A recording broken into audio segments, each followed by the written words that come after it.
Hello friends, आज बनवू heart shapes earrings. त्यासाठी मी आधी इथे एक वॅक्स स्ट्रिप्स घेतली आहे. याच्यावर आपण हार्ट शेप काढून घेऊ.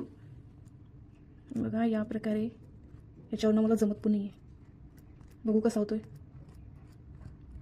या प्रकारे काढून घ्यायचं आहे. याला आपण आता कट करून घेऊ. दोन घ्यायचे आहे. या प्रकारे 2 हार्ट शेप करायचे आहे. ठीक आहे. या प्रकारे मी इथे हार्ट शेप कट केला आहे. आता मी इथे छोट्या साईजची स्टोन चेन घेतली आहे. मी इथे फॅब्रिक ग्लूचा यूज करत आहे स्टोन चेन लावण्यासाठी. हे बघा या प्रकारे. आता आपल्याला याच्यावर ही स्टोन चेन लावायची आहे. बघा मी या प्रकारे लावत आहे.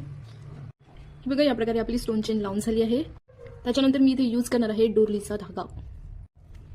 यामध्ये पूर्ण फॅब्रिक ग्लू लावायचा आहे. याला ना खूप बारीक बारीक कट करून ना यामध्ये चिपकून घ्यायचं आहे. बघा या प्रकारे. हे बघा म्हणजे हे या प्रकारे दिसेल. आता आपण याला स्टॉपर अटॅच करून घेऊ.